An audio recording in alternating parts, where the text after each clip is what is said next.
Bonjour tout le monde, j'espère que vous allez bien. C'est Patrick de Bloc Linux. Je sais qu'on a arrêté les podcasts depuis un certain temps, mais ça m'empêche pas quand même de vous donner des nouvelles. Et il se passe certaines petites choses qui pourraient peut-être intéresser des gens. J'ai parlé souvent pendant les émissions de mon fameux Chromebook. C'est un Acer Chromebook R11. Je vais vous donner les spécifications. C'est un écran de 11,6 pouces. 11,6 pouces. C'est un processeur Celeron N3150 à 1.6 GHz, 2 GB de mémoire, 32 GB de storage SSD et processeur graphique Intel HD intégré et Wi-Fi standard. La raison pourquoi ils appellent ça un R11, c'est qu'il est réversible, donc on peut carrément le transformer en tablette, comme ça. Ça désactive le clavier, on peut s'en servir carrément comme une tablette. On peut aussi s'en servir en mode tente dans un avion ou en Tipeee, il y en a qui appellent ça Tipeee. Donc, c'est une très belle machine. J'ai acheté ça il y a 3 ans. J'en ai acheté 2. J'en ai acheté un pour moi, un pour mon épouse. Et dernièrement, je dirais il y a 3 semaines, il m'est arrivé un pépin. J'ai aucune idée qu'est-ce qui s'est passé. Il a arrêté de fonctionner. Puis j'ai fait plusieurs recherches. Et selon les recherches que j'ai faites, ce serait la carte maîtresse qui serait défectueuse dessus. C'est peut-être juste une pièce ou quelque chose du genre. J'ai pas l'équipement et j'ai pas le temps et l'énergie à mettre pour essayer de le réparer. Je vous rappelle que c'est un appareil que j'ai payé 230 $ il y a 3 ans de ça. Et ça répond à mes besoins depuis. Et ça répondra encore à mes besoins, sauf que là, il fonctionne plus. J'ai oublié de mentionner que l'écran, c'est un écran de 720p et non 1080p.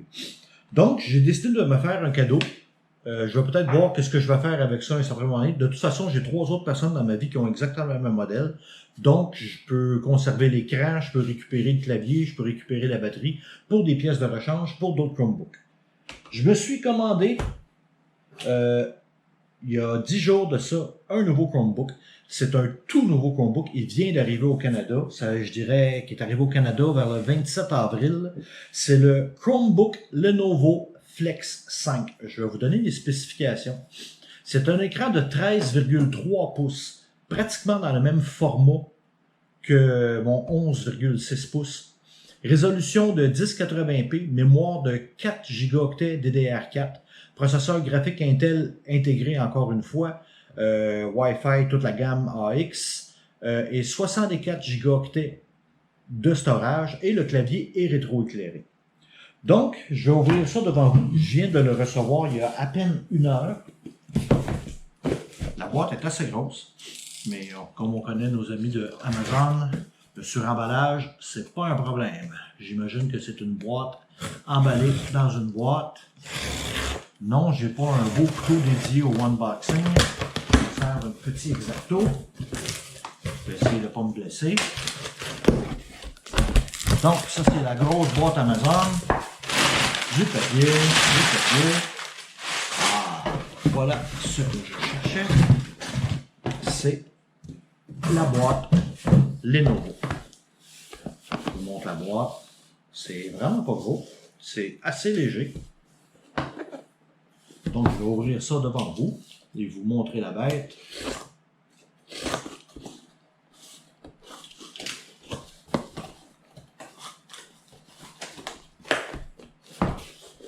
Ça veut pas ouvrir.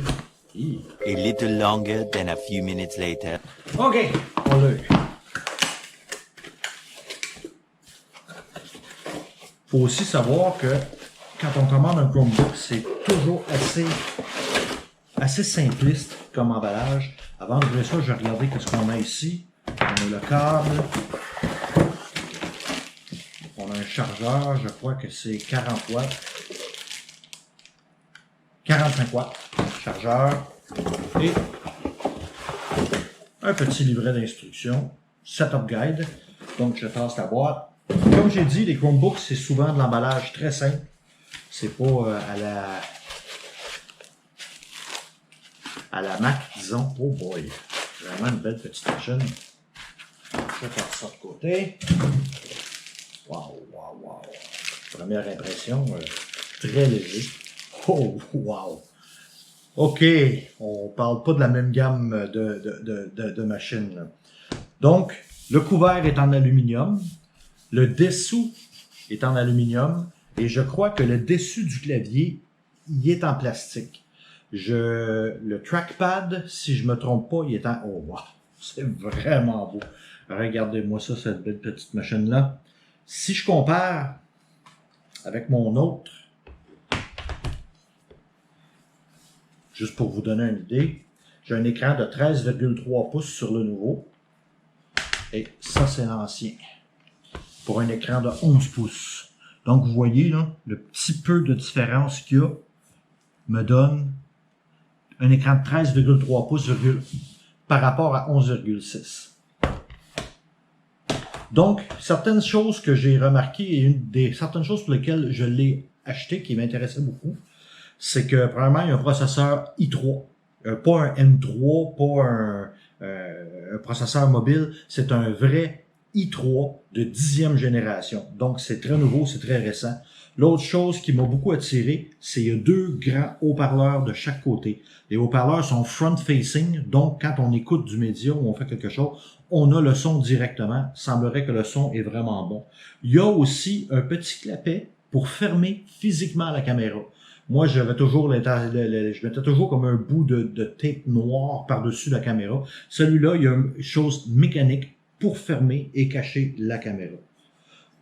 Donc, je vous le montre, c'est vraiment écrit ici un Core i3. Je ne l'ai pas encore démarré. Je vais le partir sous peu. Il est vraiment gris graphite. L'autre affaire, le clavier est rétro-éclairé, chose que je n'avais pas sur l'autre. Le clavier, oh wow! C'est un clavier Lenovo, hein, fait que en partant, on se trompe pas, Lenovo, ils ont des claviers incroyables. C'est bon, c'est vraiment une très très belle machine. Donc là-dessus, je vous laisse. Je vous ferai peut-être une autre vidéo rapidement pour vous donner mes premières impressions de comment je l'ai aimé. Puis là-dessus, ben, je souhaite à tout le monde bon geekage et bonne continuité.